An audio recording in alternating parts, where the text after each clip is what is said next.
Любовь как склонность, патологическая любовь, не может быть предписана, ибо никакая склонность не может быть предписана. Но благодеяние, практическая любовь, может быть предписана, ибо всякое действование имеет отношение к долгу. Это высказывание Иммануила Канта служит не просто отправной точкой, но и всей методологической рамкой для понимания его подхода к феномену любви. Любовь в обыденном понимании — это бушующее пламя чувств, притяжение, страсть, нежность, то есть совокупность аффектов и склонностей, которые захватывают человека помимо его воли. Предписанная же эта часть его методологической задачи — разобраться в моральной стороне любви. Патологическая любовь — это эмпирическое понятие, относящееся к сфере чувств, а не морали. Поэтому она не имеет истинной моральной ценности согласно Канту. Мораль, как сфера свободы и долженствования, не может основываться на зыбком фундаменте ощущений, которые мы не можем приказать себе испытывать. Кант разграничивает мир причинно-следственной необходимости, феноменальный мир, где действуют наши склонности, и мир свободы, номинальный мир, мир морали. Любовь-склонность относится к первому, и потому она не заслуживает той высокой оценки, которую мы привыкли ей давать в контексте в «Добрителе». Она просто факт природы, факт психологии. Однако Кант не изгоняет любовь из царства нравственности полностью. Он совершает радикальную переориентацию, переводя любовь из сферы чувств в сферу воли и долга. Истинная, моральная любовь для Канта — это практическая любовь или благоволение. Это не чувства, которые испытывают, а максима, по которой поступают. Практическая любовь — это безусловная установка воли, предписывающая нам сделать счастье другого человека или человечества в целом собственной целью. Это любовь, которая возникает не из непосредственной симпатии, но из уважения к моральному закону и признания того факта, что другой человек, как и я, является разумным существом, обладающим абсолютной внутренней ценностью, то есть целью самой по себе.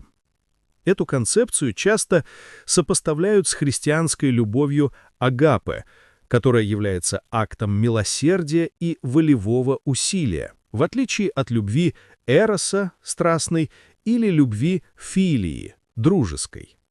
Практическая любовь таким образом может быть предписана, потому что она не зависит от того, что мы чувствуем, а зависит от того, как мы решаем действовать в соответствии с долгом. Центральное место в кантовской этике занимает понятие долга, и любовь не может быть исключением. Долг есть необходимость совершения поступка из уважения к закону, и этот закон выражен в категорическом императиве. Категорический императив имеет несколько формулировок, и каждый из них проливает свет на то, как должна проявляться практическая любовь. Наиболее важной здесь является вторая формулировка. Поступай так, чтобы ты всегда относился к человечеству и в своем лице, и в лице всякого другого, как к цели, и никогда только как к средству. Признание другого человека как цели самой по себе — это и есть высшее проявление моральной, практической любви или уважения. Уважение в системе Канта — это единственное моральное чувство, которое не патологично. Оно не является причиной морального поступка, но следствием его совершения или признания его необходимости. Если я поступаю по отношению к другому человеку, исходя из уважения к его рациональности и достоинству, я не использую его для достижения своих целей, даже если мои цели кажутся благородными. Я признаю его суверенность и его право на счастье. Это не страсть, но холодный, разумный, но от этого не менее величественный и всеобъемлющий долг благоволения. Этот долг благоволения разделяется Кантом на два типа: долг любви и долг уважения. Любовь в этом контексте означает стремление разделять цели других и делать их своими собственными, то есть активно способствовать их благу. Это совершенный долг перед другими в той мере, в какой он широкий, то есть не предписывает конкретных действий, но общую максиму, и обязательный. Долг уважения, в свою очередь, требует, чтобы мы не унижали другого человека, не делали его средством и всегда признавали его достоинство как морального субъекта. Это несовершенный долг, но он является строгим, поскольку требует негативного ограничения, не нарушать границы другого. Практическая любовь представляет собой синтез этих двух аспектов. Я не только не причиняю тебе вреда, долг уважения, но и активно желаю и способствую твоему благу, долг благоволения, и делаю это не потому, что ты мне нравишься, а потому, что ты человек, а человек есть носитель нравственного закона. В своих работах, в частности, в основах метафизики нравов и метафизики нравов, Кант настаивает на том, что чувства, хотя и не могут быть основой морали, могут служить помощниками в ее исполнении. Например, симпатия, сочувствие может облегчить выполнение долга благоволения, но само по себе действие не получает моральной ценности от этого чувства. Если я помогаю нищему, потому что мне его искренне жаль, склонность, мое действие является законообразным, но не обязательно моральным. Если же я помогаю ему, преодолевая свою природную антипатию или равнодушие, просто потому что должен это сделать согласно максиме содействия счастью человечества, тогда мой поступок обладает высшей моральной ценностью. Таким образом, практическая любовь — это не слияние душ, это не водоворот страстей и не поиск себя в другом.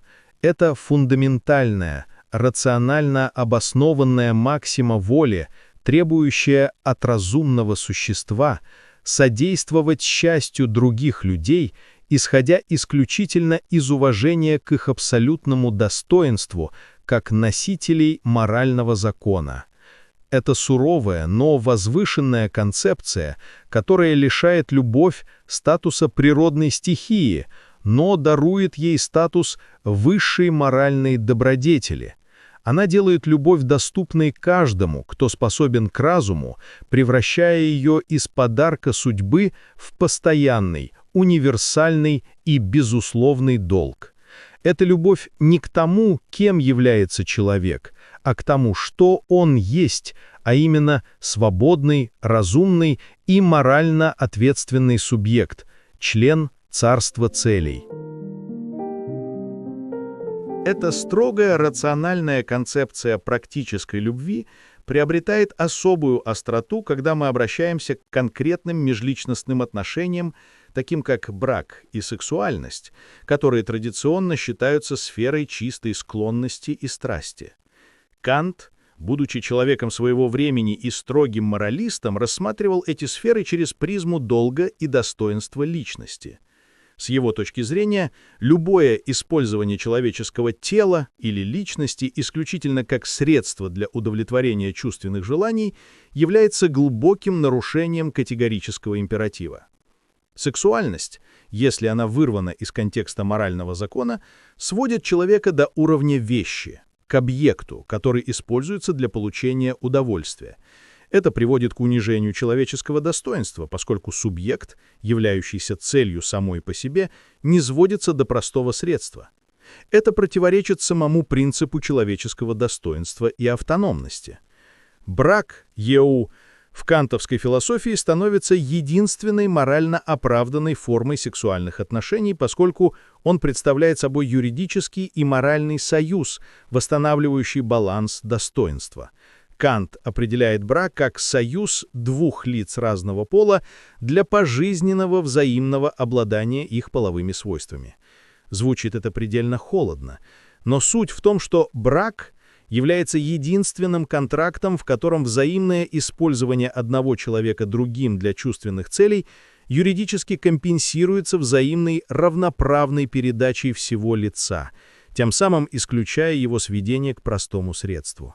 Это не просто обмен услугами, а полное соединение личности, которое гарантирует, что даже в сфере чувственности человек не утрачивает своего статуса автономной и самоцеленной личности. Таким образом, брак становится институциональной формой практической любви и уважения, где склонность, сексуальное влечение ставится под контроль разума и права, обеспечивая сохранение морального достоинства. Развивая идею практической любви, мы неизбежно приходим к концепции царства целей, одной из самых величественных и вдохновляющих идей Канта. Это не утопическое государство, а мыслимая, идеальная общность всех разумных существ, которые живут по общим универсальным моральным законам, которые они сами себе предписывают. В этом царстве каждое разумное существо, то есть каждая цель сама по себе, действует исходя из максим, которые оно могло бы пожелать видеть всеобщим законом. Истинная практическая любовь — это тотальное принятие и содействие реализации этого царства. Когда я люблю другого практически, я не просто желаю ему счастья в его частной жизни, я признаю его как созаконодателя в этом идеальном моральном сообществе. Моя практическая любовь требует, чтобы я относился к нему как к субъекту, чье достоинство не может быть нарушено, и чье счастье должно быть гармонизировано с счастьем всех остальных в рамках универсального морального закона. Царство целей становится высшим объектом и смыслом практической любви, ибо оно представляет собой мир, где максима долга и уважения реализованы на общемировом уровне. Любовь, понимаемая как воля к содействию этому идеальному сообществу, превосходит любую личную привязанность и становится космическим универсальным долгом гуманизма. Это кульминация кантовской мысли о том, что индивидуальная мораль неотделима от универсальной общественной гармонии, основанной на разуме и свободе. Любить значит действовать ради того, чтобы мир стал более разумным и справедливым, где каждый может быть целью, а не средством.